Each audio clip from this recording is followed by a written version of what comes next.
Salut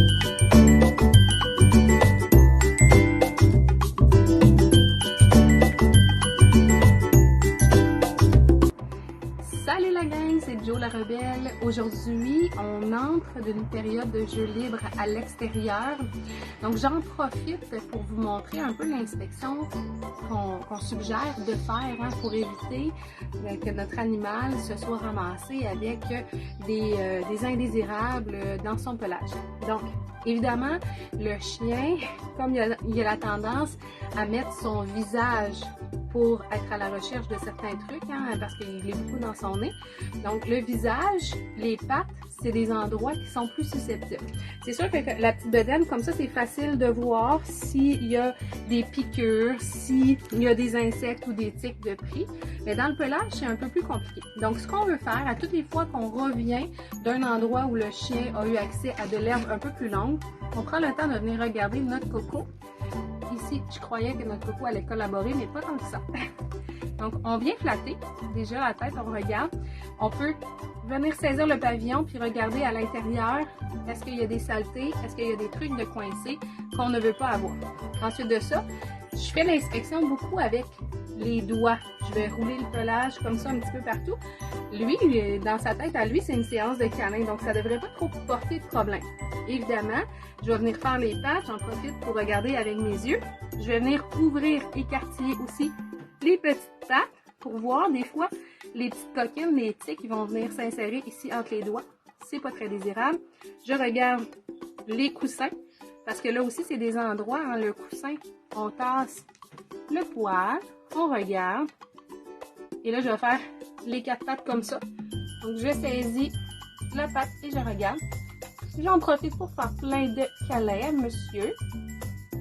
Comme ça, je regarde en dessous.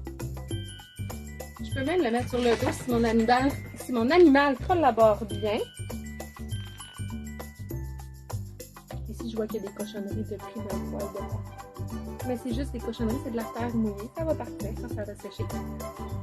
Je fais les petites pattes inférieures avec un petit monsieur qui n'a pas très envie de collaborer.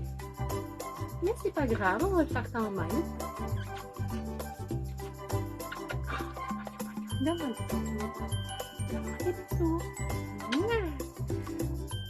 C'est pas très long, c'est une routine qui prend à peu près 5 minutes par chien. Je regarde. Déjà, de brasser son poil, si on a une tique, un bébé tique, elle est toute petite, c'est très difficile de voir à l'œil. Mais si je viens brasser, secouer son poil comme ça, j'en profite, je saisis les fesses aussi, là, il n'y a pas de problème, c'est pas incommodant pour le chien, puis je viens jusqu'au bout de la queue, parce que je veux pas qu'il y ait une tique qui se soit pris dans ce pelage-là. Fait que déjà, de brasser le poil comme ça, ben, s'il y a une tique qui s'est pris là, elle ne sera pas déjà insérée dans la peau parce qu'on vient de terminer la séance de jeu libre à l'extérieur. Et la tique, elle va tomber en brassant son pelage. Donc, on fait une petite séance de câlin comme ça, où est-ce que on secoue le pelage, on regarde partout.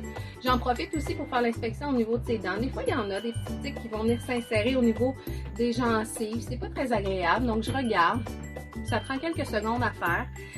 Plus on le fait, plus l'animal il est habitué d'avoir cette séance de check-up là à la fin de chaque séance de jeu dehors. Donc, ça devient une routine pour lui. C'est super important de le faire. Éventuellement, je ne le souhaite pas. Tu jases. Éventuellement, je ne le souhaite pas, mais si j'ai un coco qui se prend une tique, je suis dans un endroit à risque où est-ce que mes chiens ont accès à du foin qui est plus long. Donc, si j'ai un animal qui se prend une tique, j'en profiterai pour faire une vidéo pour vous montrer comment retirer la tique si elle a eu le temps de se crocheter sur la peau de l'animal. En attendant, vous pouvez prévenir en faisant l'inspection du pelage.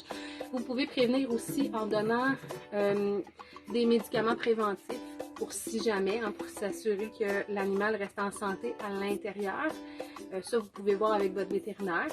Puis, sinon, déjà, de faire la petite séance de câlin avec Toutou, c'est une bonne solution pour éviter des problématiques. Alors voilà, si vous avez des questions, vous pouvez les inscrire en commentaire, ça va me faire plaisir de vous répondre. Sinon, je vous dis à tout bientôt dans une prochaine vidéo.